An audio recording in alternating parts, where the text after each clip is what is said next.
Você tem três blocos principais: a ascensão do nazismo ao poder, o desenvolvimento da guerra, inclusive com a participação do Brasil, e a derrota final.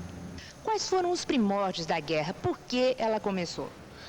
A guerra começou praticamente depois da derrota alemã na Primeira Guerra Mundial e com a crise econômica que surgiu, a inflação e o grande desemprego.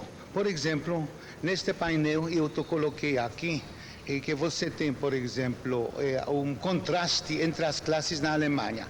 Em cima, a distribuição da sopa aos famintos, no meio, a família Krupp, a família que enriqueceu e continuava enriquecendo sempre durante as guerras. Nós não podemos esquecer que Hitler chega ao poder com métodos democráticos, através de eleições livres. Aqui você tem, por exemplo, a campanha eleitoral do Hitler, aqui campanha eleitoral do Partido Comunista em cima, aqui você tem fileiras dos desempregados esperando trabalho, do lado lá você tem os cartazes eleitorais. Hitler depositou o futuro da Alemanha, do Reich milenar, na juventude alemã.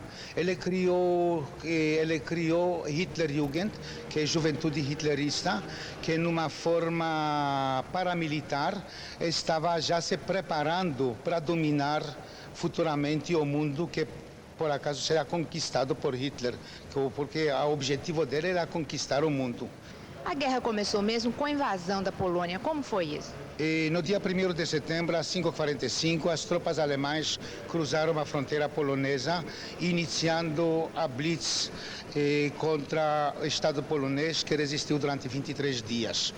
O mesmo aconteceu com a França, Bélgica, e Holanda e Luxemburgo. Um dos aspectos mais marcantes da Segunda Guerra foram realmente as atrocidades cometidas e a existência dos campos de concentração. Como a exposição trata esses episódios? Eu, como sobrevivente do campo de concentração e da Auschwitz, que passei 5 anos e meio, posso dar aqui uma explicativa maior.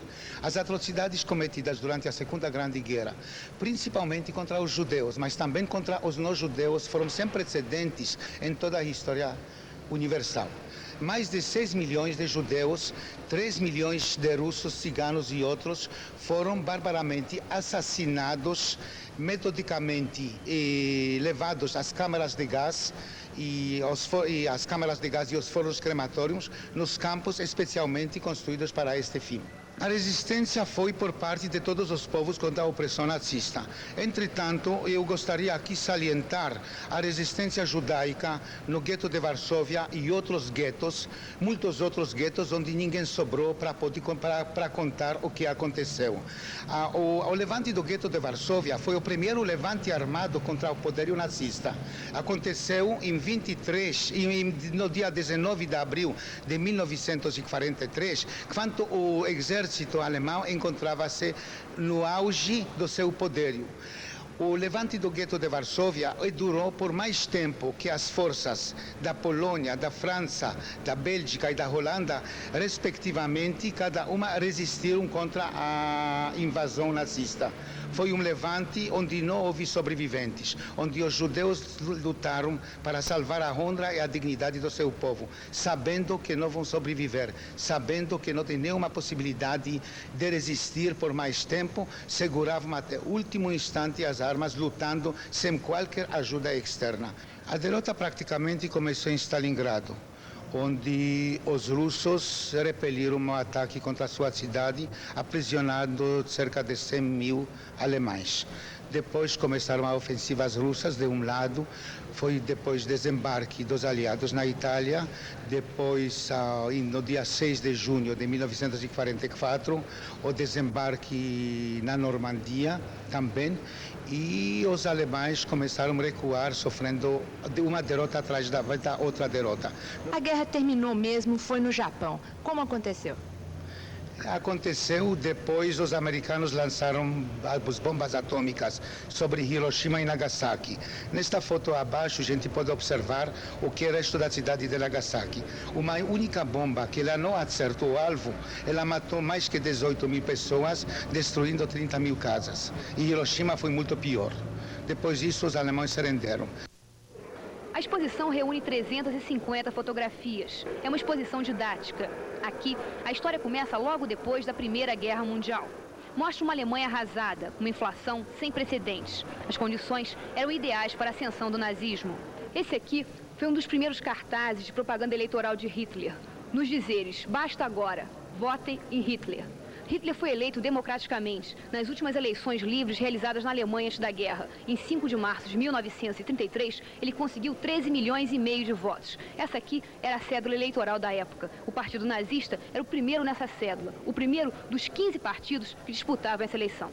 No poder, Hitler pôs em prática as teorias racistas e antissemitas dos nazistas, que culminaram com as atrocidades cometidas nos campos de concentração durante a Segunda Guerra. Em setembro de 1939, Hitler dizia: "Me deem 5 anos e vocês não reconhecerão a Alemanha." A guerra terminou.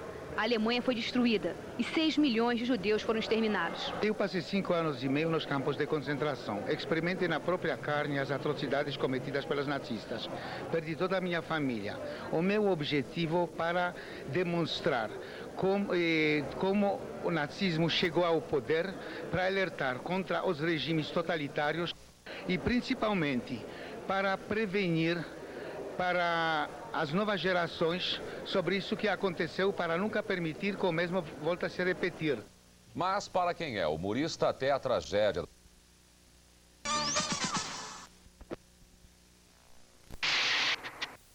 Nazistas mais procurados do mundo, Josef Mengele. A longa busca pode ter chegado ao fim. Há 40 anos que a polícia de vários países e caçadores de nazistas seguem a pista do doutor Josef Mengele. Ele sempre conseguiu escapar. Médico brilhante formado pela Universidade de Frankfurt, Josef Mengele dedicou a vida ao mito nazista da superioridade racial dos arianos. Ele queria ajudar a criar o super-homem alemão. Seu laboratório de engenharia genética foi o campo de concentração de Auschwitz, na Polônia. Aqui, Mengele encontrou nos prisioneiros as cobaias que precisava. Em suas experiências, visava trocar a cor dos olhos e dos cabelos dos bebês, induzir o nascimento de gêmeos e testar e aprimorar a resistência das crianças. Seus métodos incluíam a aplicação de injeções de tinta, gasolina, ar e fenol em recém-nascidos, a castração de meninos e a indução anormal de partos. As vítimas de Mengele não esquecem a frieza dele. Em fevereiro passado, em Israel, essa ex-prisioneira contou como Mengele condenou sua filha recém-nascida ao jejum. Para abreviar o sofrimento da criança, ela mesma matou o bebê. I murdered my own child.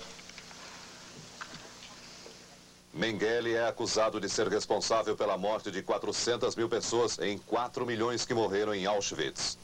Terminada a guerra, Mengele fugiu para a Argentina com o passaporte da Cruz Vermelha. Em 61 se mudou para o Paraguai. Nos últimos 25 anos deixou pistas na Bolívia, no Chile e no Brasil. Nos últimos meses, a pressão da polícia aumentou.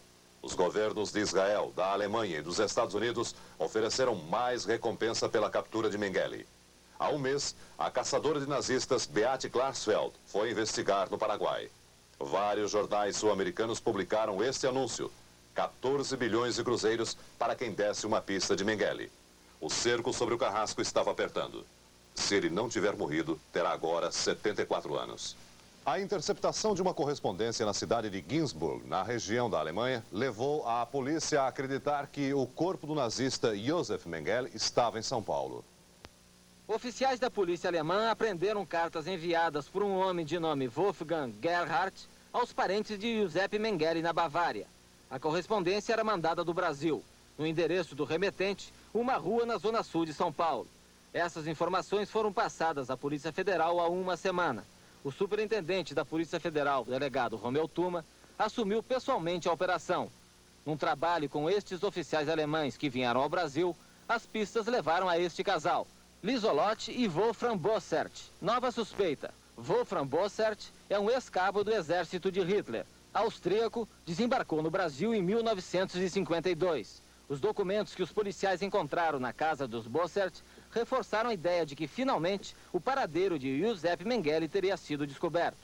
Cartas escritas à mão, retratos que mostram bem de perto o rosto de um homem de largos bigodes e chapéu e até uma foto de recordação, onde o principal suspeito parece no campo, ao lado de um grupo de amigos.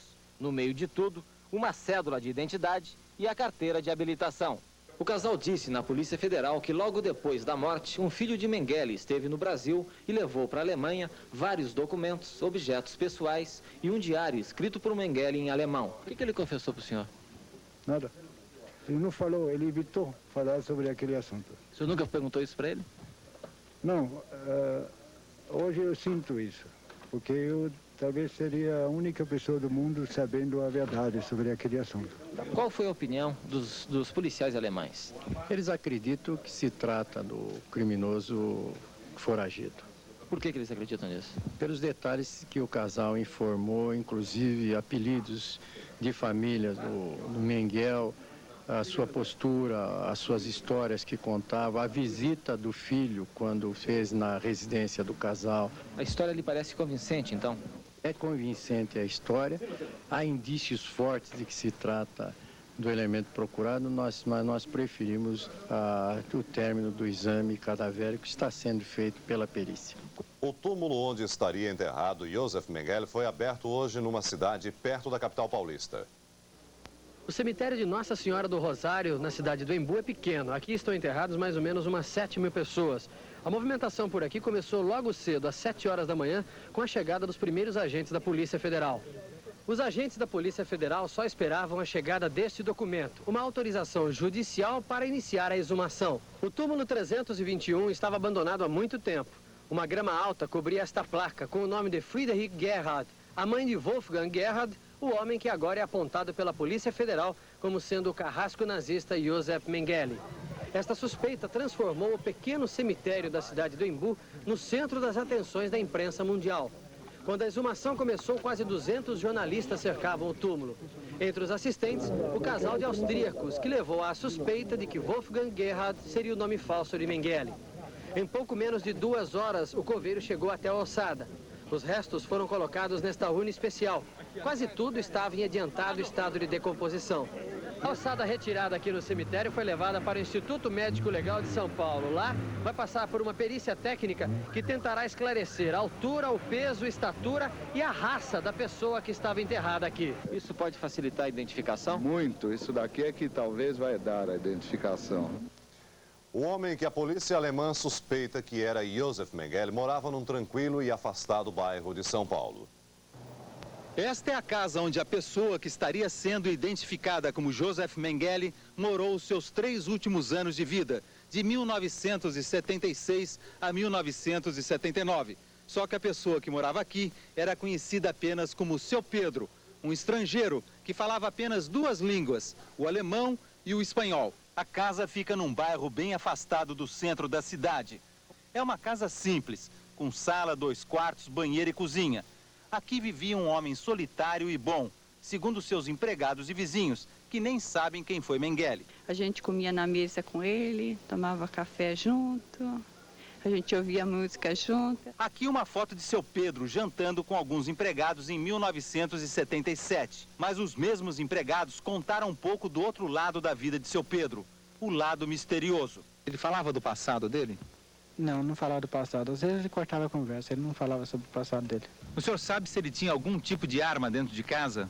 Uma presença de arma que ele tinha era uma Mauser que ele um dia me mostrou para mim. Sabe, isso aqui é uma Mauser que eu trouxe da Europa. O seu Pedro tinha dentro de casa uma coisa muito especial, misteriosa, que ele não deixava os empregados mexer, não era mesmo? Sim, era um baú que ele tinha que ninguém sabia o que ele tinha lá dentro. Pegava dinheiro desse baú. Todo mês vinha um parente dele, é primo dele que vinha lá, todo mês. Ele dizia que era primo. E trazia o quê? Trazia sempre um envelope, uma pastinha, né? Dentro do envelope, eu acho que era um pagamento que ele trazia. Você nunca viu dinheiro nisso? Não, eu nunca vi, eu sempre acho que é dinheiro, porque sempre que vinha ele, no outro dia ele estava com bastante dinheiro, né? Então eu acho isso. Era alemão? É alemão. A notícia da localização do corpo que seria de Mengele repercute na Europa, como informa de Londres o repórter Fernando Silva Pento. Aqui na Europa, foi esse jornal, o Die Welt, um dos mais respeitados da Alemanha, quem divulgou a notícia de que no Brasil pode ter sido encontrado o corpo de Josef Mengele. A edição de hoje ainda não traz a notícia, mas a notícia é tão quente que o jornal nem esperou a edição de amanhã. Soltou um comunicado de imprensa e o comunicado foi imediatamente divulgado pelas rádios e agências de notícias. A fonte do Die Welt é o Departamento de Polícia Federal da Alemanha. Foram cartas mandadas do Brasil para a família Mengele, na Alemanha, que despertaram, segundo o jornal, a atenção da polícia e levaram a essa pista brasileira. Mas a notícia de que esse corpo encontrado no Brasil é o do famoso Anjo da Morte de Auschwitz desperta dúvidas aqui na Europa. Yasser Harel, o homem que chefiou o serviço secreto de Israel durante muitos anos e que foi o responsável pela captura do nazista Adolf Eichmann na Argentina, diz que só acredita que o corpo é de Mengele se o exame for feito por um grupo de especialistas internacionais. Em Paris, o caçador de nazistas, Serge Klarsfeld, também diz que tem dúvidas. Ele acha que as notícias divulgadas hoje podem prejudicar outras investigações paralelas sobre Mengele. Segundo ele, se Mengele morreu no Brasil em 79, a família dele, na Alemanha, teria sido a primeira a dar a notícia. Em Londres, hoje à tarde, o noticiário da televisão foi acompanhado atentamente por um dos sobreviventes de Auschwitz que mora na Inglaterra, Efraim Farkas. Ele acha que se a perícia brasileira provar que o corpo é de Mengele, não há o que discutir. Sobra apenas, segundo ele, nesse caso, a tristeza de saber que um homem que cometeu tantas atrocidades morreu sem pagar pelos seus crimes. O maior caçador de nazistas, Simon Wiesenthal, acredita que Josef Mengele ainda esteja vivo. Ele chegou hoje a Nova York e falou no aeroporto ao repórter Paulo César de Araújo. Foi pura coincidência. Simon Wiesenthal chegou hoje a Nova York neste avião. Ele veio de Viena justamente no dia em que a polícia brasileira acha que descobriu o corpo de Josef Mengele. This reminds me a very old joke. Sobre a possibilidade de o corpo descoberto em São Paulo ser de Mengele, Wiesenthal ironizou. Isso me lembra uma velha piada sobre por que Caim matou Abel. Porque ele contava velhas histórias, disse o caçador de nazistas. Essa não é a primeira vez que se fala no Brasil sobre a morte de Mengele. No ano passado, um ex-soldado das tropas de elite SS teria testemunhado a morte dele em 1976. E no início deste ano, novos boatos surgiram. Mas há 3 pontos que precisam ser checados. A mulher dele, Marta Mengele, o filho e o advogado, que se comprometeu mundialmente a confirmar sua morte, quando ela realmente ocorresse. Em fevereiro, surgiram rumores de que Mengele estava na Itália. A polícia de lá interrogou a mulher dele e ela disse que há muitos anos perderam o contato com o marido. A família dele na Alemanha tem enfrentado muitos problemas e um de seus sobrinhos pediu que o tio se rendesse. Ele iria pedir a rendição de um homem morto? Pergunta Wiesenthal. Em janeiro, o dono de um hotel no Paraguai, que também foi soldado da SS, confirmou que Mengele ficou hospedado lá. Posso dar o nome do hotel porque há 10 com o mesmo nome no Paraguai. Hotel Tirol. Então o senhor está convencido de que Mengele continua vivo? Quem pode estar certo? Mas posso afirmar que continua havendo 99% de chances de ele estar vivo. E acho que vive na América do Sul. Simon Wiesenthal disse que não pretende ir agora ao Brasil. Ele informou que em São Paulo vivem muitos judeus que foram torturados no campo de concentração de Auschwitz, onde Mengele fazia as suas experiências médicas, e que esses judeus o mantêm informado sobre o andamento das investigações. O Departamento de Justiça dos Estados Unidos anunciou no final da tarde que uma equipe de investigadores americanos, alemães e israelenses está a caminho de São Paulo. Eles virão para acompanhar os trabalhos de investigação da Polícia Federal. Na chefia da equipe está o investigador Neil Sher, que há muitos anos investiga os passos de Josef Mengele. No Rio, um sobrevivente de Auschwitz conta como Mengele matou toda a família dele. Conta também como pôde sobreviver. O depoimento desta vítima está no Jornal da Globo. O Jornal da Globo vai mostrar também as rotas de Mengele depois da guerra e o destino de outros carrascos nazistas. O Jornal da Globo começa logo depois da minissérie Sangue, Suor e Lágrimas. O Ministério do Embu pode ser o do médico nazista acusado do extermínio de 400 mil judeus. Daqui a pouco, uma reportagem completa sobre esse episódio que está mobilizando a opinião pública do mundo. De 400 mil judeus durante a Segunda Guerra Mundial. Televisão, cultura, emissoras educativas. Josef Mengele, o médico nazista responsável pelo extermínio de 400 mil judeus, teria morrido aqui em São Paulo. A informação foi divulgada por um jornal conservador alemão, o Die Welt, citando como fonte a própria justiça alemã. A reportagem do jornal teve ampla repercussão e ganhou mais intensidade quando a Polícia Federal aqui do Brasil confirmou as suspeitas e anunciou a exumação do cadáver. O anjo da morte do campo de concentração de Auschwitz, Josef Mengele, responsável pela morte de 400 mil pessoas durante a Segunda Guerra Mundial, teria mesmo vivido clandestinamente no Brasil durante 10 anos. Essas informações são o resultado de 8 dias de investigações. Elas foram feitas pela Polícia Federal a pedido do governo alemão e chefiadas pelo delegado Romeu Thuma. Durante toda a tarde de ontem, a polícia ouviu o depoimento de um casal de alemães, Louis Lott e Wolfram Poissert, que mora no bairro de Santo Amaro, zona sul da cidade. No depoimento, eles confirmaram que ajudaram e acobertaram Josef Mengele durante os anos que passou aqui no Brasil. De acordo com as informações do casal, o carrasco nazista morreu afogado na praia de Bertioga em 7 de fevereiro de 1979. Foi enterrado no dia 8 de fevereiro no cemitério Nossa Senhora do Rosário, município do Imbu, que fica a 30 quilômetros de São Paulo, com o nome falso de Wolfgang Gerhard, viúvo, 53 anos.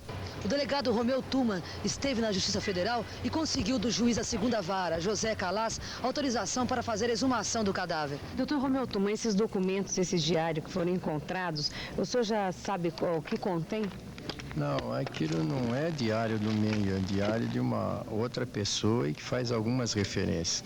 A documentação é em alemão, vai ser necessária uma tradução mais tranquila. Esses documentos estavam em poder desse casal? Estamos nesta casa. Esse casal é alemão, seu doutor Romeu? Não, eu preciso identificar ainda com cautela para nós não respondermos apressadamente e se chegar a uma conclusão errônea. No cemitério Nossa Senhora do Rosário, o ex-administrador Gino Caritá estava surpreso. Ele se lembra de Wolfgang Gerhard, um senhor alto, de cabelos grisalhos, aparentando 60 anos e que vinha visitar com frequência o túmulo de sua mãe, Friedrich Gerhard. No dia do enterro de Wolfgang, o administrador, que se aposentou em 83, estava presente. O casal Louis Lott e Wolfram Poissert, que ajudou Josef Mengele, foi trazido pela polícia até o cemitério do Imbu. Quando eles chegaram, não quiseram conversar com a imprensa. É impossível que a senhora converse com a gente um pouquinho, só para a gente saber de alguns detalhes desse caso? Quanto tempo a senhora conhecia o Mengele? A exumação foi feita na presença do cônsul alemão Sepp Volker, do delegado Romeu Thuma, de policiais alemães e do casal Louis Lott e Wolfram. Daqui, os restos mortais foram levados para o ML. Os ossos vão ser limpos agora, vão ser clarificados e vai ser montado o esqueleto. Qual o estado desses ossos, na sua opinião? Estão péssimos. Quer dizer o que, em termos de perícia? Em termos de perícia é que, geralmente, quando a gente encontra maus elementos para fazer uma perícia, a perícia não será também tão boa, né? Dá para estabelecer a altura dele? Dá para estabelecer. Nós temos os ossos longos perfeitos. Pelos ossos longos... Coincide com a descrição feita pelo casal? O senhor não pode responder? Não posso responder. Por que, doutor? Porque eu não sei. Os resultados dos exames só ficarão prontos daqui a 15 dias. Alguns dos sobreviventes de Auschwitz e das experiências de Josef Mengele vivem hoje no Brasil. Veja o depoimento de 2 deles. Em maio de 43, com 18 anos de idade, a dona Alta Staszewski, que é de origem polonesa, chegou a Auschwitz. Como foi a sua chegada? Chegamos com trem e depois descemos.